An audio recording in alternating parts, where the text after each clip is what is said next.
Hello, welcome back to another FPL video. I hope everyone is doing well. We're still in the middle of Game Week 27, the Bruno Game Week. But today we're going to be looking ahead to Game Week 29, the blank Game Week. And I think it's a good idea to start getting some plans in place to bring players in for this Game Week that also have a blank 29 fixture. And it's just a good idea to kind of plan a couple of transfers out so we get as many players out as we possibly can for the blank Game Week. If you are new on here, please don't forget to hit that subscribe button for daily FPL content. Hit the like button if you do enjoy the video. And let's get straight on into this one.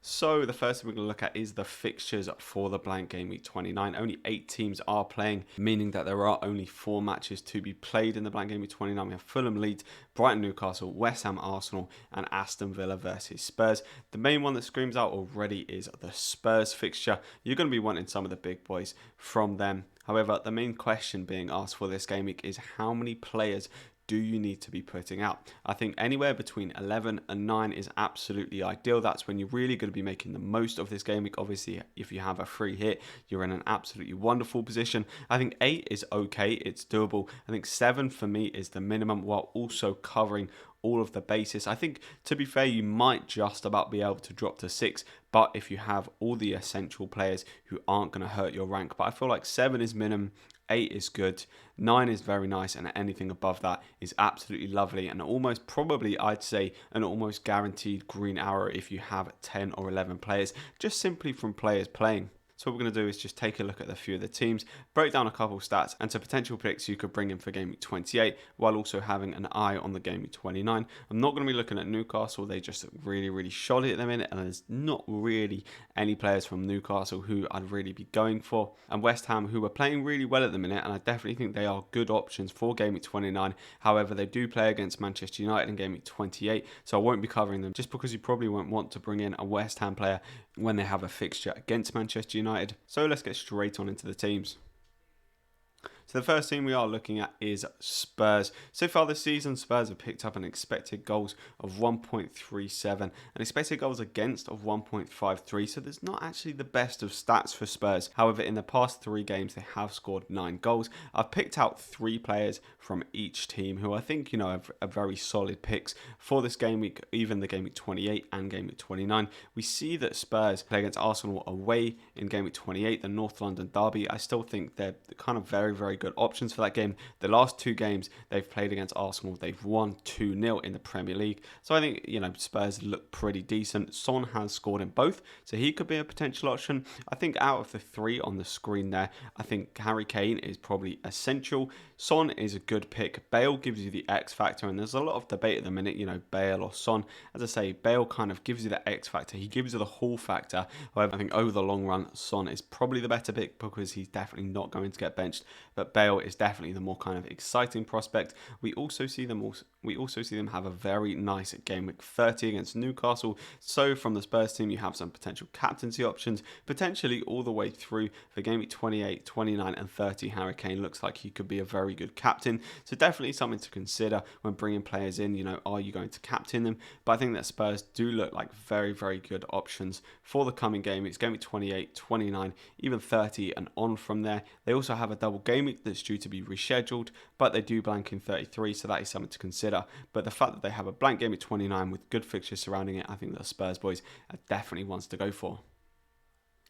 So the next team we're looking at is Aston Villa. Now, it's a little bit unfortunate for Aston Villa that they do play against Spurs in the game week 29 because Spurs have been looking very good of late. That fixture I've put down as red because I think, as I say, Spurs have been playing well. Aston Villa have picked up an expected goals of 1.72 so far this season, expected goals against of 1.63. I was not expecting the expected goals against to be so high, but I guess that is kind of why Martinez has been so good, is that the fact that he's been picking up saves and therefore bonus points, and therefore the main reason they are keeping clean sheets is because of him, not because the defence in front of him has actually been that good. He's just been bailing them out throughout the season because their expected goals against was a lot higher than I thought. The expected goals, I think that has definitely been bolstered throughout the season by Jack Grealish. They're definitely missing him. However, for the game week 29, there is definitely some potential of him being back. Surrounding the game week 29 fixtures, fixtures, we have Newcastle and Fulham, and I put Fulham down there as green because I still think they are a team to target. They're a relegation scrapping side, so you can maybe kind of put them in the orange as like a 3 difficulty because they are really scrapping for it and they're going to make it tough for the teams they play against. However, they are still one of the worst sides in the Premier League this season, so I put them down as green. For Aston Villa, we've got Martinez, Watkins and Target. Now, in terms of Martinez, he's kind of just on there because I think the majority of you will own him anyway, and it's just a simple kind of keep. If you don't own Martinez, then I don't know if I would be bringing him in now, just because although he does have the game week 29, it is against Spurs, and Aston Villa's back end of the season isn't actually very favourable, especially for Martinez. I think the joy of owning Martinez could come to an end reasonably soon. Ollie Watkins and Target are in there as well. Watkins mainly in there because I think he's the best attacking asset from Aston Villa, obviously now that Grealish is injured. He hasn't been on the greatest goal scoring form of late though, so that is definitely something to consider. But as with all these players, the fact that they do have a game week 29, just the fact that they are playing in the game week 29 is a massive bonus. You've also got Target. Now, if you already own Martinez, I probably wouldn't be necessarily going for the double up. However, if you already own Martinez and Target, I think that's absolutely fine. And throughout this game week, you're literally just going to be trying to get out as many players as possible. So the next team we are looking at is Leeds. As expected with Leeds, they have a very high expected goals of 1.8, but also a very high expected goals against of 1.64, which bodes quite well for Fulham attackers, but not necessarily the defenders. Who do Leeds play against? Well, they're playing against Chelsea in the game week 28, so maybe not the best. I mean, I talk about not including West Ham because they play against Manchester United, but Leeds don't look particularly great either. I mainly just include Leeds because I do think that the majority, these 3, as you can see on the screen here, are pretty essential for the game week. If I was going to pick a 2 out of the 3, I'd have to go Rafinha and Bamford, although Dallas has a very, very high potential of hauling. I think Bamford is kind of a must-have, even though he's been absolutely squandering chances of late. You know, it's a very good opportunity for him against Fulham, and they also play Sheffield in game week 30, so that's definitely something to consider as well, that they have a very nice fixture after the game week 29. And I think most of you will already own Leeds assets.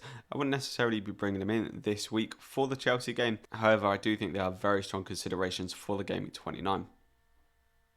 So the next team we are looking at is Fulham, who Leeds play against, and they have an expected goals of 1.45 and an expected goals against of 1.33. They've definitely been getting better defensively throughout the season, and expected goals against of 1.33 is actually one of the lower expected goals against. You know, the likes of Manchester City, Chelsea are all up there. Talking of Manchester City, it is their game week 28, and I realise now that not including West Ham, because they were playing against Manchester United, and I'm including Fulham because they were playing against Manchester City, is a little bit silly. I think it was mainly because I wanted to include Jesse Lingard within the West Ham selection, and he doesn't play in game week 28. So if I'm going to do a West Ham kind of selection, I want to have Jesse Lingard in there for game week 29. So I think that's really the main reason that I did not include West Ham here.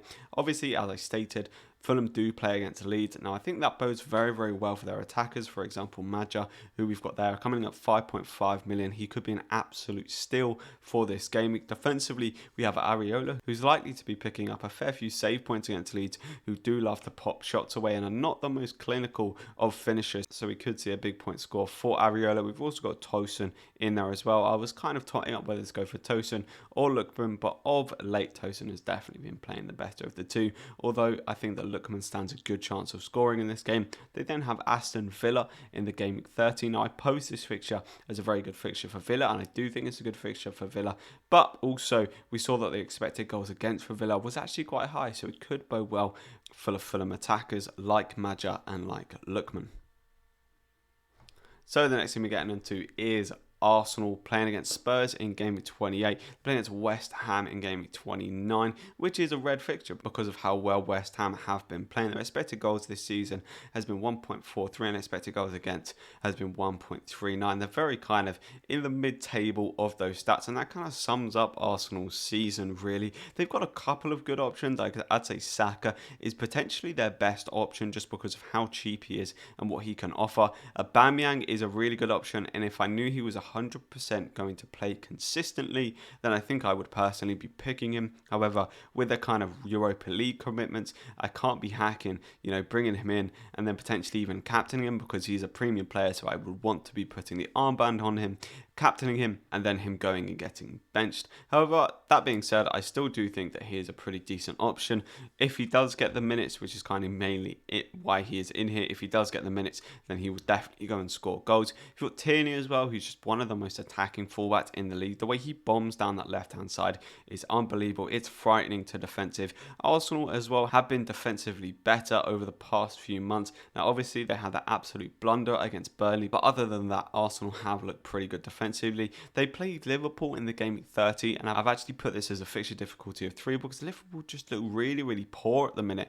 It may even help Liverpool that they're not playing at Anfield, because after they got that first loss against Burnley, they've just been on a horrible, horrible run at Anfield. But I still think it's not the toughest of fixtures at the minute. Liverpool are definitely focusing on the Champions League. And like with all of these teams, the fact that Arsenal are playing in Game Week 29 is a massive bonus. And so the final team we are going to look at today is Brighton. They have an expected goals of 1.6 and expected goals against of 1.21. So they have one of the highest expected goals and one of the lowest expected goals against. However, they just can't seem to put the ball in the back of the net, and the defensive stats aren't really coming good. They did have a nice spell of games where they were keeping clean sheets. Hopefully for them, they can continue to do so. The likes of Lewis Dunk at the back could be a very good option, as he provides some attacking threat as well. However, if you did just want kind of a cheap budget option, you've got the likes of Burn and Veltman, who provide a little bit of attacking threat. I think Ben White's probably the one I would go for if you don't want Dunk and you want a cheaper defender, just because you know he's going to play week in, week out. They do play against Newcastle in the game of 29, and that fixture should actually be green, and the Manchester United fixture should be red, and the Southampton fixture should be green. So I've obviously gone and mucked up there. But either way, they've actually got some pretty decent fixtures coming up. Obviously, the Manchester United fixture isn't ideal, but the Newcastle and Southampton fixtures do actually look pretty good, and you can definitely be thinking about bringing in a Brighton asset potentially for the game week 28. Sanchez as well in goal has been pretty decent. I wouldn't be necessarily, if you've got the likes of Martinez or another goalkeeper who plays in 29, I wouldn't necessarily be swapping him out. But for the rest of the season, Brighton's fixtures don't actually look too bad. And the fact that they have a nice fixture leading into what is a very nice fixture for the game week 29, Sanchez could be a very nice goalkeeper to pick up. You've also got Neil Maupay in there, and that is because out of the attackers for Brighton, I'd probably be going for him. He's been picking up some more consistent minutes, getting a few 90 minutes under his belt, which earlier on in the season, he wasn't really in favour with Potter. So could we see a bit of a rejuvenation from Maupay? He's definitely the best finisher they've got. He's been almost slipping the ball through to the likes of Lallana. If he can be the one getting on the end of those passes, then I very much back him to put it in the back of the net. So this has been a little look ahead to the game week 29. A lot to think about, a lot to digest. I think there's definitely a few teams you can target, like Brighton, like Spurs, even Aston Villa for game week 28. However, the majority of teams, West Ham, Leeds, and even Arsenal, maybe you can hold off until game week 29. Hope you have enjoyed this little preview of game week 29. If you have, don't forget to hit that subscribe button for daily FPL content, hit the like button, and I'll catch you in the next one. See ya.